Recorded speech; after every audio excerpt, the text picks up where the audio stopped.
कल की जो चर्चा हुई उस चर्चा की चर्चा बहुत जोरों पर रही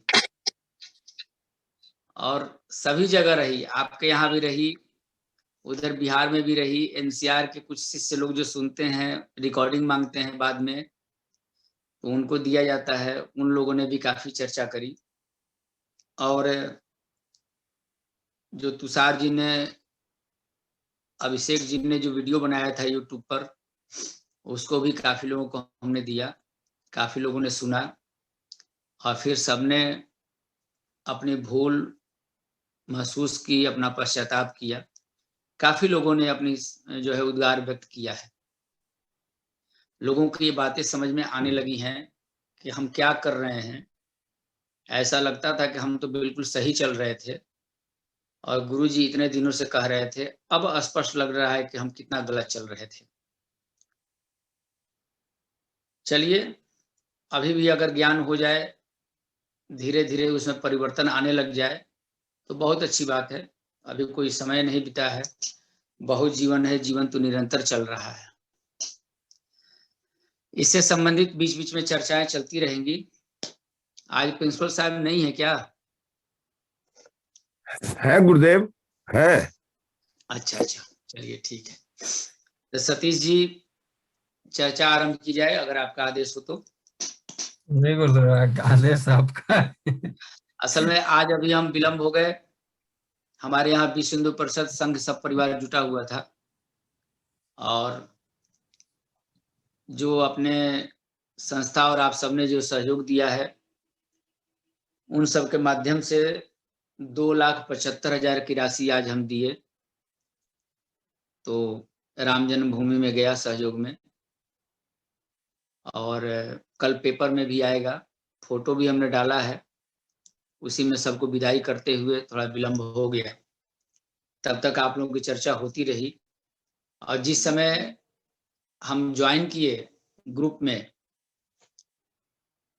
ज्वाइन तो कर लिए, याद आया कि आज चाय बनाने वाला कोई है नहीं, तो हम जाकर बैठ के चाय बनाने लगे फिर। लेकिन आप लोगों का स्वागत और गुरु ब्रह्मा गुरु विष्णु हम सुन रहे थे वहीं किचन से ही।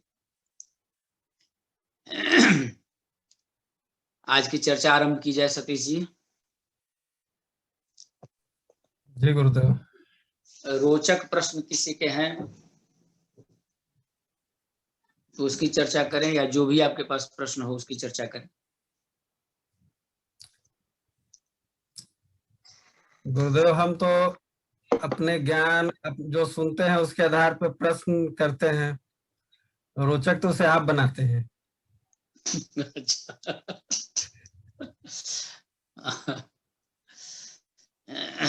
कल कल के ही चर्चा को गुरुदेव थोड़ा सा और थोड़ा विस्तार में, जैसे आपने बताया कि हर जगह इसकी चर्चा चली, हमारे यहाँ भी इसकी काफी चर्चा चली सुबह से। तो कल जो आपने सबको आईना दिखाया,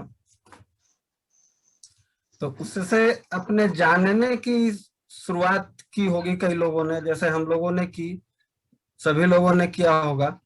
और आपने कहा भी कि यही है अपने आप को जानने का तरीका। तो विपिन भैया ने हमारे इसी पर प्रश्न पूछा है कि गुरुदेव, क्या यही आत्मज्ञान है?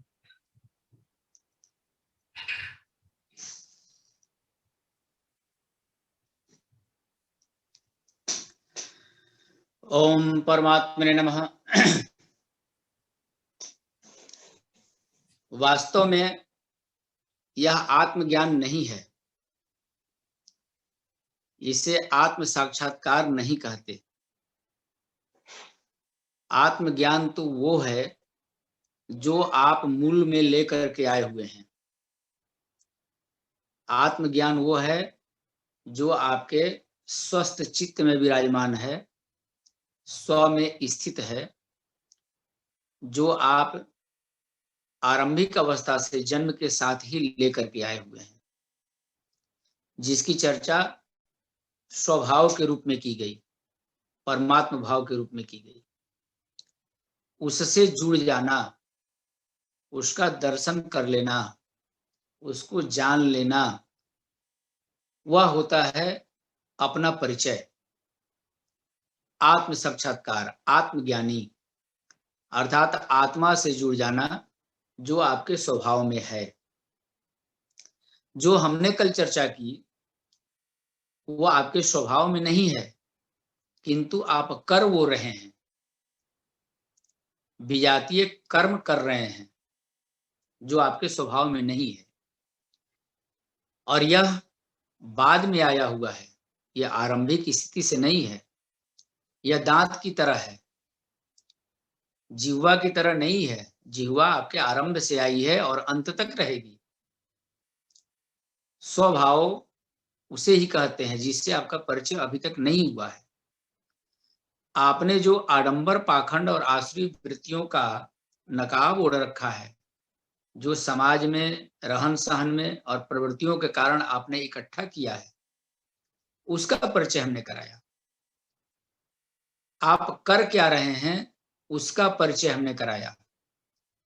आसुरी प्रवृत्तियों को धारण करके जीवन में कर्म किया जा रहा है, यह हमने बताया। वास्तव में जो आप हैं उसकी चर्चा करने की आवश्यकता ही नहीं है।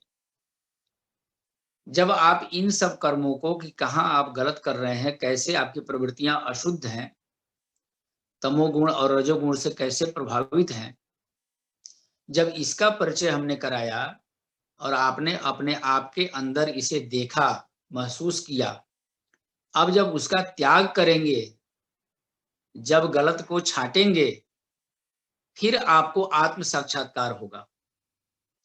गुरु का कार्य ही यही है, आपको अपने तक पहुंचा दे। विपिन जी से एक दिन हमारी बात हो रही थी, तो हमने कहा कि हम आपको कहीं नहीं ले जाएंगे, हम आपको अपने पास ही पहुंचा देंगे, आपको आपके पास पहुंचा देंगे। ये चर्चा हमारी बहुत दिन पहले हुई थी, लगभग 1 साल हो गया होगा। प्रिंसिपल साहब को शायद याद होगा। जी गुरुदेव। तो हमने कहा था कि आपसे आपका परिचय करवाएंगे, लेकिन जनाएंगे नहीं आपको। तो हमने केवल परिचय कराया है आपका, जो आप हैं, वर्तमान में हैं, जो होना चाहिए। जब इन सी चीजों को छांटेंगे, तब जो होना चाहिए वो आपको दिखेगा, तब आपको आत्मज्ञान होगा। और उस दिन बहुत ग्लानि होगी, बहुत अफसोस होगा, बहुत पश्चाताप होगा। अरे वाह, हम क्या हैं। हीरा भी हमारे सामने तुच्छ है, टाइटेनियम, यूरेनियम भी हमारे सामने तुच्छ है। हम क्या हैं, हम अनमोल हैं, और हम क्या इकट्ठा किए हुए थे। अब जब हमने कूड़ा करकट निकाल के फेंका है, तब हमने अपना अनुभव पाया है कि वास्तव में हम क्या हैं। उसको जब वो स्थिति आ जाएगी, तब होगा आत्म साक्षात्कार। तब कहते हैं उसको आत्मज्ञानी। अपने को जानना उसको कहते हैं। अभी तो केवल गंदगियों से परिचय हुआ है, अच्छाइयों से तो परिचय ही नहीं हुआ है। इनको छांटने के बाद तब आत्मज्ञान होगा। जो कल चर्चा हुई है वो आत्मज्ञान नहीं है, बस ऊपर का नकाब है जिसे हटाकर फेंकना है सबको। बोलिए जय माँ। जय माँ। मेरे ख्याल से अब ये बात समझ में आ जानी चाहिए। निसंदेह जय माँ। जय माँ। आगे की चर्चा, कल्पना जी आपके पास भी प्रश्न है क्या? कल के से ही संबंधित प्रश्न है गुरुजी, कि आप हाँ। जब कल बताए तो आप ये बोले थे कि आत्म शुद्धि और सरलता, तो इसमें हीना प्रश्न भेजी कि आत्म शुद्धि और सरलता है क्या, किसको कहते हैं, कैसे आत्म शुद्धि होती है? अब आत्मशुद्धि का उपाय है, शब्द अलग अलग हैं, लेकिन तात्पर्य तो वही है ना। जितनी गंदगियां हैं कुप्रवृत्तियों द्वारा, जो हम लगातार करते जा रहे हैं और इंद्रियों के वशीभूत हो जा रहे हैं, इसको छांट दीजिए, आत्मशुद्धि हो जाएगी। अभी देखिए, हम रायपुर आए थे, बहुत प्रत्यक्ष उदाहरण, ज्वलंत उदाहरण दे रहे हैं, सभी शिष्य सुन रहे हैं। रायपुर हम आए थे, नीता जी ने हमको लिख के भेजा, बड़ा भाव से लिखा कि गुरुदेव अपने निवास में ही यहीं पर आप ठहरने की उचित व्यवस्था कर रहे हैं हम, और आपको कोई तकलीफ नहीं होगी, सारी सुविधा यहाँ रहेगी, हम लोग आपकी सानिध्यता में रहेंगे। और मुझे विश्वास है कि आप इस निवेदन को इनकार नहीं करेंगे। हमने कहा बिल्कुल नहीं करेंगे इनकार, किंतु आप उचित नहीं कर रही हैं। हम तो रह लेंगे, लेकिन आप अग्रणी हैं, अग्रज हैं, आपको एक ऐसी भूमिका निभानी चाहिए कि लोगों के लिए आदर्श बने, लोगों के लिए प्रेरणा का वो माध्यम बन जाए।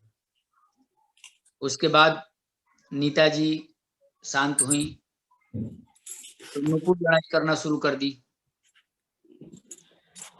उसके बाद फिर अनुभा को लगा दी कि अनुभा तू लड़ रहा। बहू को भी बेटी को भी दोनों को हमारे पीछे लगा दी। हमने स्वीकार किया कि आप लोगों की सोच बिल्कुल सही है, किंतु ये सुरुचि है, ये सुनीति नहीं है। हमने स्वीकार तो कर लिया। आप अपनी इंद्रियों को रोज रोज यही हम समझा रहे हैं कि इंद्रियों को लगाम दीजिए, इंद्रियों को लगाम दीजिए। जो इच्छा हो जाए, जो आपके मन में आ जाए वही उचित नहीं होता। यह आपकी रुचि है, नीति नहीं है। तो सुंदर नीति के अनुसार चलें, एक मानक स्थापित करें और हमको निष्पक्ष रहने दें ताकि हर कोई हमसे मिल सके। हर किसी के लिए हम उतना ही महत्वपूर्ण है। और आप अपनी इंद्रियों को तृप्त करने के लिए हमें बुला तो लेंगी, हम बैठ तो जाएंगे, किंतु ये उचित होगा नहीं। और ये उचित हम स्वीकार अनुचित नहीं कर सकते। तो दिल्ली से चलने के पहले रायपुर तक लगातार इस पर बहस होती रही। कितनी बहस हुई, कितना व्हाट्सएप चैट हुआ, कितनी बातें हुई, अंत तक हम उचित बात ही कहते रह गए कि अपने रुचि पर लगाम लगाइए। यही होता है। हम सिद्धांत की बात जब कितना भी करें और जब अपना अवसर आए तो सारा सिद्धांत, सारा नियम हम जब भूल जाएं और जो इच्छा हो वही कर डालें, तो फिर हम उस क्षेत्र से बाहर कहाँ निकले। फिर तो आसुरी प्रवृत्ति हमारे ऊपर छाई रह गई। लेकिन अपनी इच्छाओं को, नियंत्रण को हमने नियंत्रित कर लिया, कंट्रोल कर लिया, और जो हम चाहते थे वही न करके जो उचित है वो कर दिए, तो उसको कहते हैं कि इंद्रियों पर नियंत्रण हुआ, सुरुचि के अनुसार नहीं चला गया, अपितु सुनीति के अनुसार चला गया, तब कहा जाएगा। तो जरूरत है इसी की कि सुंदर नीति क्या है, वास्तविक सत्य क्या है, उसके अनुसार चलें, न कि उसके अनुसार जो हम चाहते हैं। तो ये प्रत्यक्ष उदाहरण है। अब जितनी भी गंदगी अपने अंदर दिखाई दी है, समझ में आया है, उनका हम त्याग कर दें, उनको हम ना अपनाए जीवन में। जब जीवन में नहीं अपनाएंगे तो अपने आप ही आत्मशुद्धि हो जाएगी, कहने की आवश्यकता ही नहीं पड़ेगी। प्रत्यक्ष वो ज्योति दिखाई देने लगेगी, ऊर्जा आपकी उद्वेलित होने लगेगी, रोम रोम आपका हर्षित होने लगेगा, चित्त प्रसन्न होने लग जाएगा, हर चीज का कॉन्सेप्ट आपका क्लियर होने लग जाएगा। बस जो बातें गंदी है, गलत है, उसका त्याग करना शुरू कर दें। अभी से करना शुरू कर दें, आनंद में जीवन प्रवेश कर जाएगा। बोलिए जय श्री कृष्ण। श्री कृष्ण। सरलता गुरुजी, गुरुजी सरलता में तो जैसे बच्चे सरलता से सब बातें बोल देते हैं, अगर हम भी वैसे बोलने लगे तो अभी के समाज में तो हम लोग फिर उससे हमको तो सब काट दिया जाएगा, या फिर बोलेंगे मुंह फट है। जैसे सरलता से बच्चे हर बात बोल देते हैं, अगर हम भी नीता जी सरलता वो बच्चों वाली आएगी ही नहीं। जब कोई चीज मानस पटल पर बैठ जाता है तो बच्चों वाली बातें फिर आ ही नहीं सकती। वो लिखा गया तो लिखा गया, लाख प्रयास कर ले अब नहीं आएगा। कर ले। ये प्रिंसिपल साहब हैं, तबला भी बजा लेते हैं, हारमोनियम भी बजा लेते हैं, सब चीज बजा लेते हैं। जिस दिन पहली बार हारमोनियम पर रीड पर इन्होंने उंगली रखी होगी, कभी भांति देना भूल जाते होंगे, कभी उंगली चलाना भूल जाते होंगे, कभी गलत उंगली बैठती होगी, ऐसा होता होगा। लेकिन जिस दिन जान गए कि यही सा है, यही रे है, यही ग है, यही म है, जिस दिन समझ गए, अब इनसे कहिए तो जरा कि बचपन की तरह बजा दीजिए, पहली बार की तरह जैसे आपने बजाया था वैसा बजाइए। इनसे गलती होगी क्या? जानने के बाद गलती नहीं होती है। आप चाह के भी गलत नहीं कर सकते। आप बच्चों के संग बच्चा बन के खेल के देखिए, जहां गिरना होगा वहां पर गिर के देखिए, जरा नहीं गिर पाएंगी, बल्कि बच्चे को रोक लेंगी कि अरे गिर जाओगे, तो फिर आप उस समय बच्चा नहीं रह जाएंगे, आप उस समय बड़ी हो गए। ये बहुत अनुभव की चीज है। कहना आसान होता है, करना बहुत मुश्किल होता है। सरलता जिसके रोम रोम में है, जो अंदर से हर तरह से निश्चल है, वो बच्चों की तरह सरल हो जाता है और सरल व्यवहार करता है, सबके संग करता है। लोग विश्वास न करें वो बात अलग है। भगवान तो देख रहा है, भगवान तो सुन रहा है ना, तो फल तो भगवान को देना है। आप कोशिश करके देखिए, आप निश्चल होकर देखिए, सरल होकर देखिए और ईमानदारी से हर चीज करते रहिए। देखिए आप अपने आप में आनंदित रहेंगी, भगवान आपका साथ देगा, हमेशा साथ देगा। अगर बच्चों का गुण आ जाए उसी तरह का, तब ना, एक बार बच्चों की कहानी हमने सुनाई थी, सम्राट वाली कहानी सुनाई थी ना, जो सम्राट नंगे हो गए थे। बच्चों की बहुत बृहद कहानी सुनाई थी हमने। चलिए आगे प्रश्न करिए। जी गुरुजी, इसी से संबंधित प्रश्न हिना का ही है। कोई भी शुभ कार्य करते समय हमको क्या क्या करना चाहिए? क्योंकि प्रयास तो करते हैं लेकिन उतनी सफलता नहीं मिलती, तो क्या क्या करना चाहिए शुभ कार्य करने के समय? ये प्रश्न भी भेजिए। शुभ कार्य करने के लिए जो प्रयास किया जाता है, उस प्रयास में दम नहीं होता। उसका एक जो है परिमाण होना चाहिए और एक दिशा होनी चाहिए। बल के संग संग परिमाण रहे और जब उसकी दिशा उचित रहे, तब शुभ कार्य आप आसानी से कर सकते हैं। केवल परिमाण रहे, केवल परिमाण रहे और दिशा न रहे, या फिर वो उसके अंदर त्वरण न रहे, एवरेज एक्लेक्रेशन न रहे, फाइनल वेलोसिटी न रहे, स्टार्टिंग वेलोसिटी न रहे और रिलैप्स टाइम न रहे, अगर ये न रहेगा तो फिर आपका कार्य असफल होगा, कम मात्रा में सफल होगा। तो किस कार्य के लिए कितने बल की आवश्यकता है, कितनी ऊर्जा की आवश्यकता है, कितनी मात्रा की आवश्यकता है और कैसी दिशा की आवश्यकता है, ये जब तीनों मिलेगा तब जाकर के वो कार्य जल्दी सफल होगा।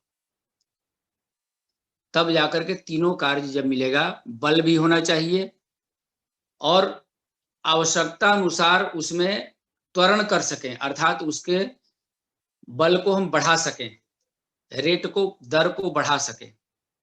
अगर आप सबने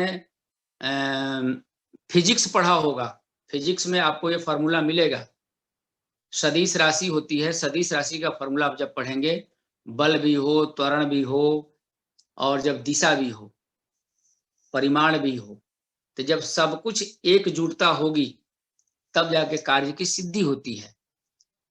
अर्थात average acceleration, final velocity, starting velocity और रिलैप्स टाइम, ये सब कुछ मेंटेन होना चाहिए।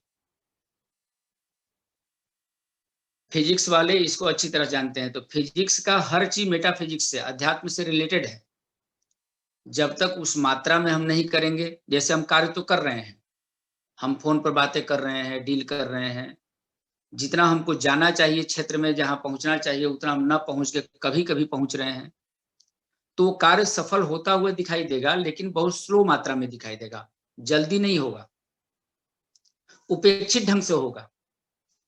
लेकिन उसी के लिए युद्ध स्तर पर हम लग गए, युद्ध स्तर पर रह गए, मरता क्या नहीं करता की स्थिति में जब हम आ जाएंगे कि हमको जुनून सवार हो जाएगा कि हमको न भूख लगती है, न प्यास लगती है, न हम टाइम देखते हैं, न दिन देखते हैं, न रात देखते हैं, न हम ग्रुप देखते हैं, हम सीधे पहुंच जाते हैं।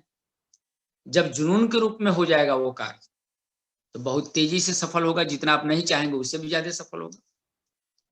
लेकिन जब घर बैठे खाली फोन पर बस आलस्य दिखाएंगे, इनको डील करेंगे, उनको डील करेंगे, स्वयं नहीं जाएंगे, बस टालते चले जाएंगे, तो हर व्यक्ति टालता ही है। और फिर जब परिणाम मिलने की बात होती है, तो आपका परिमाण जब पर्याप्त नहीं हुआ, तो परिणाम भी भगवान का पर्याप्त नहीं होता, वह भी टालते टालते टालते थोड़ा सा दे देते हैं, ले जाओ, जितना तुमने किया उतना ले लो, बस।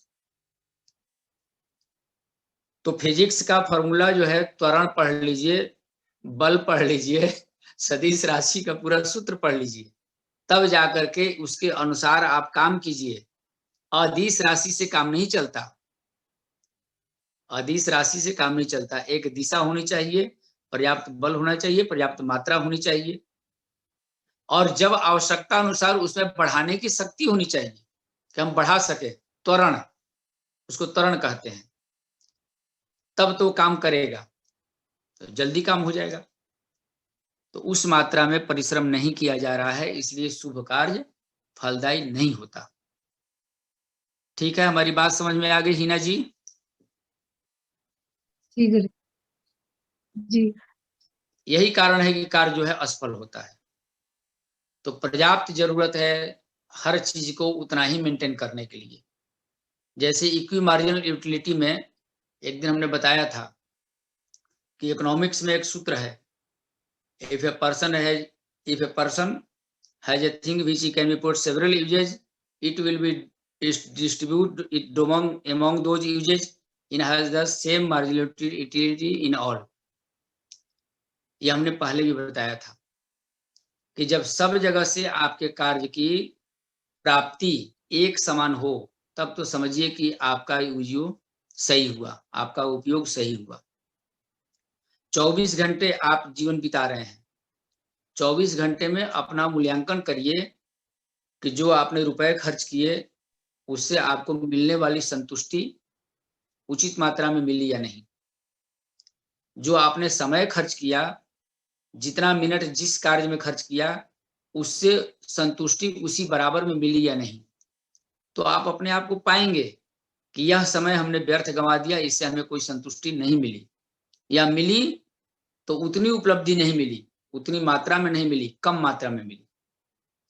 तब मूल्यांकन होता है। जीवन में इकोनॉमिक्स बहुत जरूरी है, अर्थशास्त्र बहुत जरूरी है, समय समय का विज्ञान, समय समय की गणना, समय समय का सदुपयोग। तो चाहे आप समय व्यतीत कर रहे हो किसी के संग बैठ करके, या फोन पर, या चैटिंग में, या फिर आप पैसा व्यतीत कर रहे हो, चाहे अपना शरीर व्यतीत कर रहे हो, जहां स्पेंड कर रहे हो, उसका मूल्यांकन करिए कि कितना हर चीज से आपको संतुष्टि उतनी ही मिल रही है कि नहीं। और अगर नहीं मिल रही है तो जीवन गलत जी रहे हैं। जब सब चीज से संतुष्टि उतनी ही मिले, तब समझिए कि आप सही दिशा में जा रहे हैं। इसको कहते हैं इक्वी मार्जिनल यूटिलिटी, सम सीमांत उपयोगिता नियम। और ये हर व्यक्ति को जरूरी है जानना। तो फिजिक्स और इकोनॉमिक्स दोनों मिल करके आप लेके चलेंगे तो आप मेटाफिजिक्स अच्छी तरह से जानेंगे। हालांकि हम साइंस में बड़ा कमजोर रहे हैं, प्रिंसिपल साहब फिजिक्स के लेक्चरर हैं, तो इनको देख करके इनके दिमाग में जो चल रहा है उससे हम बोल देते हैं फिजिक्स, बाकी हमको कुछ नहीं आता। तो उधर अजय मिश्रा जी बैठे हैं, इंजीनियर हैं, वो साइंस पढ़े हुए हैं। बाकी हमें इसके बाद अब हमसे आप लोग त्वरण और अदिश राशि, सदिश राशि मत पूछने लगिएगा, और ये इक्वल टू वी यू क्या क्या होता है, टी यू ए यू, ये सब ना पूछिएगा। तो जो बता सकते हैं वही बता सकते हैं। चलिए आगे प्रश्न पूछिए। जय श्री कृष्ण। जय श्री कृष्ण, जय श्री कृष्ण। गुरुजी, आध्यात्मिक स्वास्थ्य